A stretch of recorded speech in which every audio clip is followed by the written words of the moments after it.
it's kind of frustrating. I've been calling for the big names. I've been calling for the Caleb Plant, Canelo Alvarez, who else? Charlo. All those guys at 168, but none of those guys, they don't seem like they want to make the fights happen. So it's very frustrating. But when I take a challenge like this against David Lemieux, I'm very excited. I'm training extremely hard, and I'm going to get that belt. Hey, what's going on, Rambling family? It's your boy Rambling TV. I'm back at it again with the topic of boxing. So as you just heard, that was David Benavidez sounding a little, frustrated. Can't make the big fights with the names he just mentioned.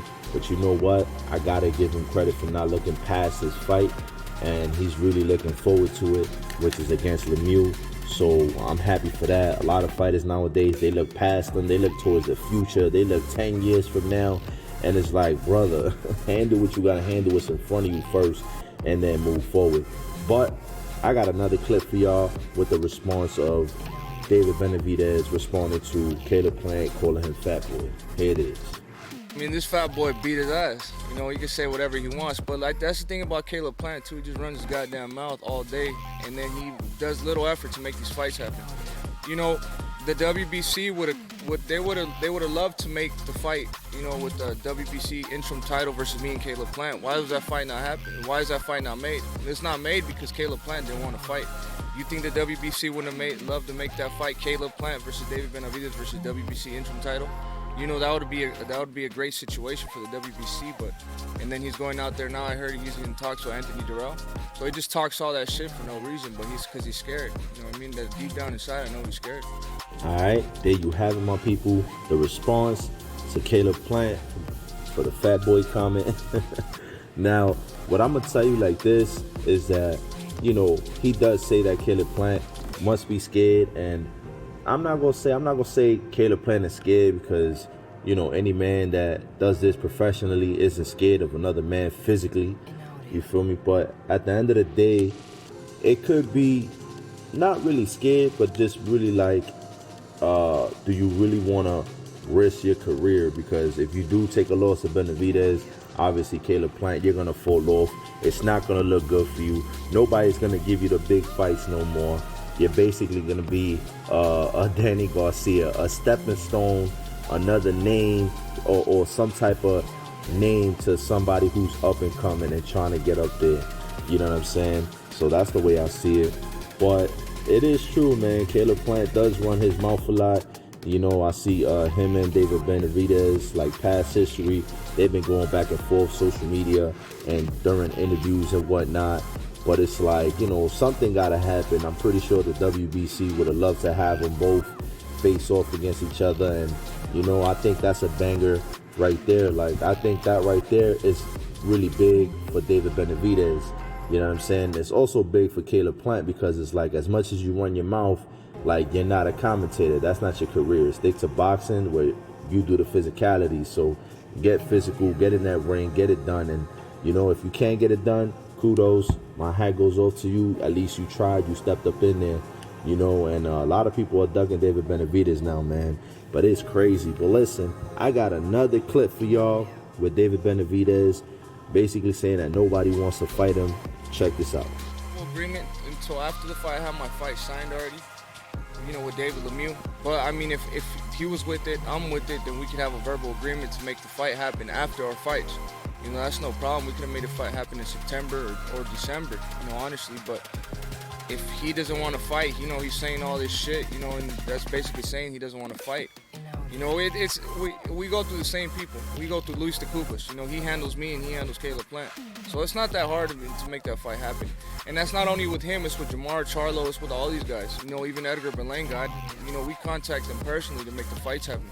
Because I feel like I've gotten to a point in my career, this is my 9th year professional, and I just want to get the biggest fights out there. I feel like I've been champion 2 times already and fighting for another belt, so I feel like I've earned the right to fight all these other fighters, all these other big name fighters. I feel like because I am the best, and even when it comes to the money, I'm willing to take a money cut too, just to get them in there, because I know I will shine, when the day comes. So there you have it, my people. Look, I'm not gonna lie to you, I totally agree with David Benavidez on this one. He does deserve some type of shot. Like I said in the beginning of the video, I think he deserves some type of title shot, some type of mandatory position, you know, maybe some type of interim belt where it's like, cool, you can cash that in and be the mandatory for one of the belts that Canelo holds. I mean, you know, something's got to give. The man said he's been in the game for 9 years plus, you know, not counting amateurs and everything like that. And, you know, he's won the title twice. You know what I'm saying? I understand that he lost the last time due to weight issues. So David Benavidez has never been defeated. He's undefeated. He hasn't lost the belt to anybody physically. He just lost it over, you know, a weight issue, which he should have been more disciplined and more responsible and been on top of that. But, you know, it is what it is. Things happen in life. But now he's basically saying in the beginning that him and Caleb Plant, like, if they could have some type of verbal agreement, because he is fighting David Lemieux next. So he telling them, like, I can't look past him. But if you want, we can make a verbal agreement. But the problem with the verbal agreement, listen, remember, Kambosos and Devin Haney. Kambosos said Devin Haney's next. Here goes Kambosos with the nonsense. Whatever he's doing, he, you know, ducking Devin Haney. You know, that's the problem with the verbal agreement. Like, you could say whatever you want and it'll be a he say, she say at the end of the day, because it ain't on paper. Nothing's been signed. So there's no guarantees on that.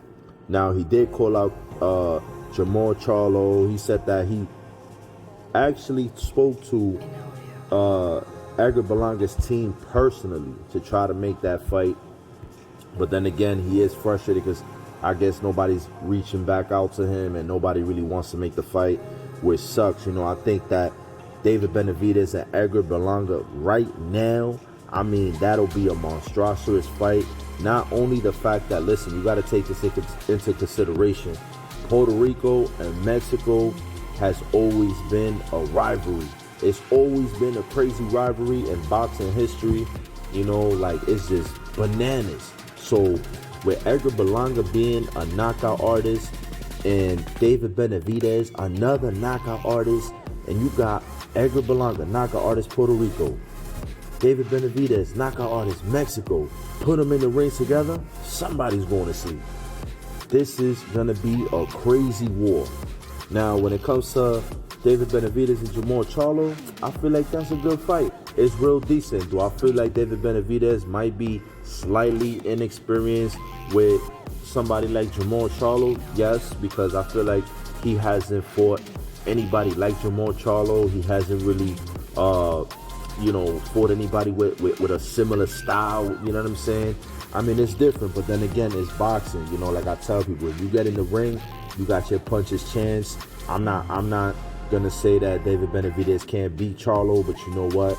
I really don't see him winning. Like, I see David Benavidez doing a lot of work in like the first 4 or 5 rounds, and then towards like mid and later, he's gonna slow down because, you know, he is gonna get tired out. As to with Jamal Charlo, like, what he likes to do is the first, second round, he's like a little off to warm up. Third, fourth, fifth, he's already starting to warm up, and then as the rounds start going from 6 and up, like, he's just hitting you with combinations, but not always on top of you, you know. But like I said, if you step in that ring, you got to punch his chance.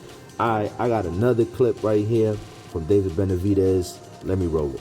I think there's a big possibility it might happen. You know, I still have to see how they look with, you know, and Anthony Durrell. But if I don't get that fight, the other fight I want is Boo Boo Andrade. You know, I think that's a big fight too, because Andrade's fighting for an interim WBO title. So if we can put both those titles together, it puts even more pressure on Canelo Alvarez. So, I mean, I feel like this is going to be a good year for us. You know, starting off good, so I feel like it's going to end good too. All right, my people. So with that little clip right there, listen, basically he's saying that Caleb Plant is fighting Anthony Durrell. You know, he knows that obviously the he say, she say, back and forth social media drama that they had together, it wasn't falling through, right? It's obviously it didn't happen because he's fighting Anthony Durrell. But he's saying, like, if it was to if it wasn't supposed to happen even afterwards, basically his next fighter would be none other than Demetrius Boo Boo Andrade.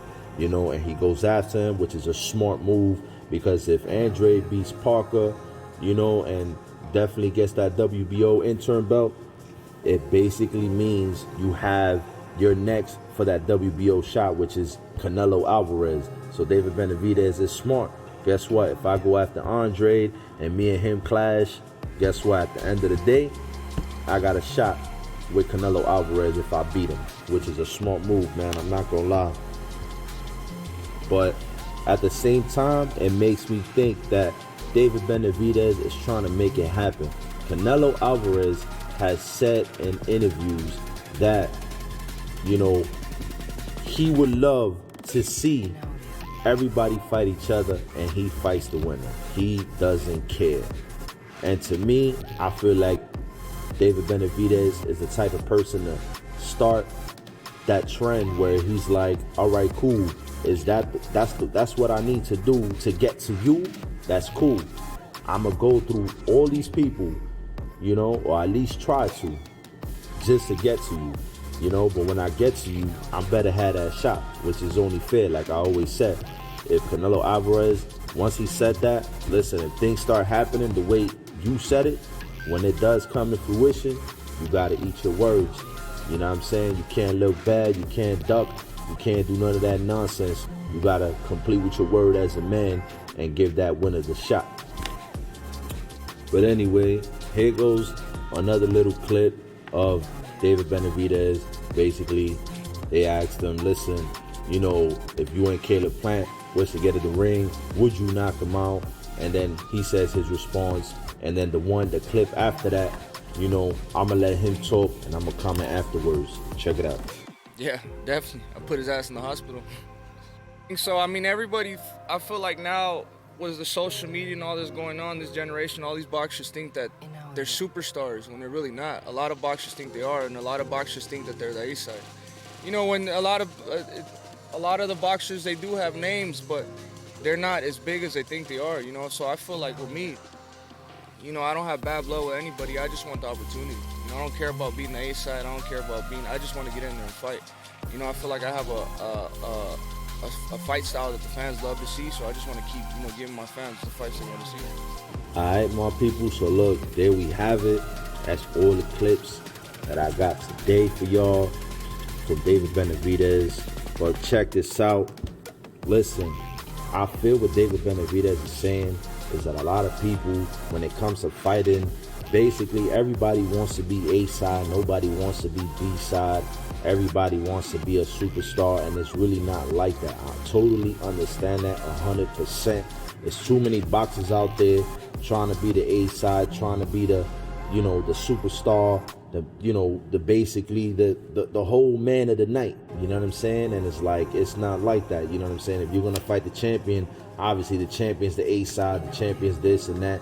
But if you're fighting somebody else that's just as good as you, everybody want it their way. Nobody really wants to split and make things fair to see both ways, man. It's crazy, but I give it up to David Benavidez, man. Me personally, I shot him out, man, for real. Shout out David Benavidez on this one. Like, at the end of the day, you heard it from his mouth. He said he doesn't care about being the A side. He doesn't care about being the B side. He will even take a pay cut. That goes to show that he's determined, he's hungry, he's confident, and listen, overall, from everything, he believes in himself. So at the end of the day, David Benavidez, man, listen, keep doing your thing. Hey, when it comes down to Caleb Plant fighting Anthony Durrell, the way I see things, my people, and you can correct me if I'm wrong in the comment section, it looks to me that Caleb Plant is basically running a test run against Anthony Durrell. He might say, hey, David Benavidez, I know he's a high-risk, low-price fighter, so, you know, let me get in shape since I took an L from Canelo Alvarez and I look bad right now. But if I could come up with a win against Anthony Durrell, somebody that David Benavidez has defeated, so if Caleb Plant was to beat Anthony Durrell in a quicker fashion than David Benavidez, not only will it make him look good, but it'll also boost his confidence and his belief in himself that he'll be able to beat David Benavidez. You know what I'm saying? So, and with that being said, it's just like a confidence issue. Like, it just makes me think like Caleb Plant is doubting himself, or like, you know, he's just having second thoughts, you know what I'm saying? So he got to recheck himself. But listen, at the end of the day, my people, that's all I got. What y'all really think about everything that David Benavidez was saying? What y'all think are my responses to everything, how I feel about David Benavidez? And what do you guys really think about Caleb Plant? Do you really think like this is like he's testing himself, or this is just like a test run to see how he would do against somebody like David Benavidez? Do you think that maybe this is like he's trying to take Anthony Dirrell as a tune-up fight, to come back from an L? Like, what's the situation there? What you guys think about it? At the end of the day, hey, Canelo Alvarez, what you guys think about that game plan and how it seems like David Benavidez is trying to follow through with that game plan just to get to Canelo Alvarez? Do you think that everybody else should follow suit and basically should do the same thing and start making all these fights happen just to go get the big fight against Canelo Alvarez? Do you think that maybe they should move independently and have their own careers and just forget about Canelo for right now and build themselves up and, get them names under their belt and do what they got to do? Like, what you guys think? Let me know down in the comment section of what you guys think. Let me know, is there any other options for David Benavidez? Let me know, what's the next big thing for him after David Lemieux if he gets past that. Just let me know all around anything and everything that I said on this video. Hey man, it's your boy Ramblin' TV. Once again, listen, don't forget to subscribe to the channel, give a thumbs up, and I'm out.